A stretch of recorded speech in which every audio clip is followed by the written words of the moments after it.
So we just finished camp and it was an amazing experience.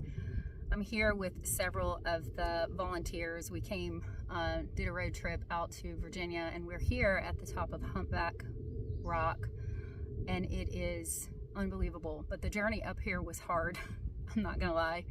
I've done this several times over the past 20 years, and I almost think I black out trying to get up here. But one of the things that it reminds me of is doing hard things has a reward, and camp is doing a hard thing.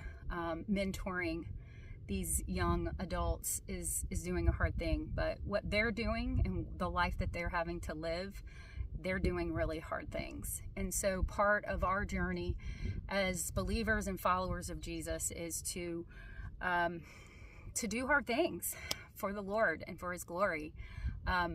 We're here now at the top of this beautiful place, and I wanted to read a letter to you guys about a woman whose children have been through the mentoring program. Her name is Amanda, and she wrote this to me yesterday. Hi, my name is Amanda, and I have two boys, Victor and Diego, who are part of the track camp program and the track life mentoring program. It's 4 o'clock in the morning, and God woke me up and said, okay, it's time to do this. So here I am sharing my heart. You always hear people say that God opens doors and closes doors, but what I've learned is that the doors He opens aren't always the ones that we expect. It's what you do when you walk through those doors that leads you to people and places that you've never imagined. And it brings healing to you and to your children. At the time, we were staying in what was essentially a trap house. There was no power, and we were using a generator in the back just to keep the refrigerator running.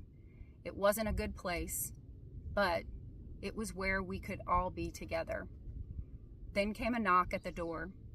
It was DCFS. In my mind, there was only one option. It's time. Victor, on the other hand, thought about grabbing his brother and running through the woods to keep him safe from the system. He knew what was coming, and he was scared. I'll never forget standing at the tree lines of the woods, looking at him and Diego and saying, this is what I've been praying for, help. And this is what God has sent. We're gonna walk through this together. It's going to be okay. Did I lose custody of my kids? Yes. Was I blessed in many, many ways because of it? Absolutely.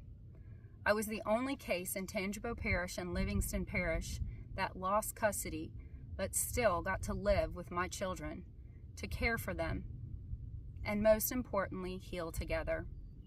That's the part I believe God cared about most, that we healed together.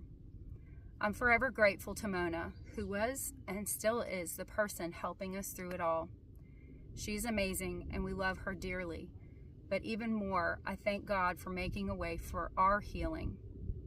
Through the process with DCFS, my boys got the opportunity to go to camp. Were they scared? Yes. Were they excited? Definitely. I actually had to pay Diego $30 for the first year to go, LOL. But here's the thing. That camp door opened because of the door we dreaded the most, DCFS. When we walked into camp for the first time, I was so nervous.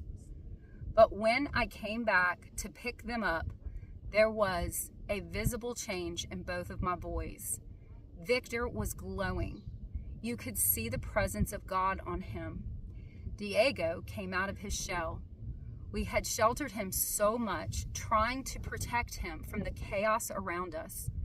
And there he was, smiling, talking to people. It was amazing. Then we heard about a mentorship program that they were starting. It got delayed, but my boys talked about it all year long, constantly asking if we had heard anything. They couldn't wait. 6 months later, I got custody back. They didn't think they'd be able to go to camp the following year, but when our old caseworker messaged us and said they were wanted back, they were ecstatic. That also opened another door for Rain, Mona's grandson, who now lives with us. He needed guidance and a godly male figure in his life. It was Victor's last year of camp, Rain's first year, and Diego's second. They all had an amazing time. Victor even got to step into a leadership role since his counselor was new. He loved that. He's already talking about coming back to serve. He was sad this year when Diego and Rain went without him, but he wrote a letter to the campers. That may not seem like much, but let me tell you, my son used to have no emotions. But through Trey, his mentor, he's learned how to talk, how to express what he's feeling. He has someone he respects and looks up to, a godly man, and that matters. I know I can text Trey and say, Victor needs to talk. He's going through something and I can't help him with it. And Trey always shows up, every time. I'm so grateful. Now Diego has a mentor too, Cody. Diego loves Cody. When they go out, Diego looks forward to it for days. He even thinks in advance about what they're going to talk about. They've been discussing careers, dreams, and the future. Cody stretches him, takes him to LSU games, into crowds, and out of his comfort zone. Honestly, my boys didn't think they had a future before track and mentorship, and that's the truth. Rain's mentor is Dawson, and he is helping in the same way. Mona has been praying for a male figure to step into Rain's life since he lost his grandpa, the man who had been his person for him, and now God has answered. This program, this camp, the mentorship has opened so many doors, not just physical ones, but doors in their minds that they didn't even know were there. I hope I'm explaining this well enough for you to understand what I'm really trying to say. If it wasn't for that one knock on the door, for the mentors, for the program, the yeses from people like you, I don't know where my boys or Rain would be. I don't know what their mental health would look like. Honestly, I don't even know if Victor would still be alive. You change lives. You give hope. You help kids know they are seen. You help them know that they matter. And you help them know that they have worth. And most importantly, you help them know that they have Jesus, that they are children of God. So, I just want to say thank you. I will forever be grateful for everything you do. And I'm praying that God opens your heart to become a mentor for a child who needs you. You don't have to be perfect.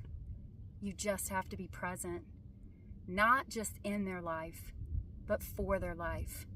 So I'll end with this question. You've heard me talk about doors. Well, if you haven't realized it yet, God has opened a door for you to step into and to be there for a child who needs you. Will you walk through it? Will you become the person God is calling you to be? Love, Amanda. Thank you, Amanda.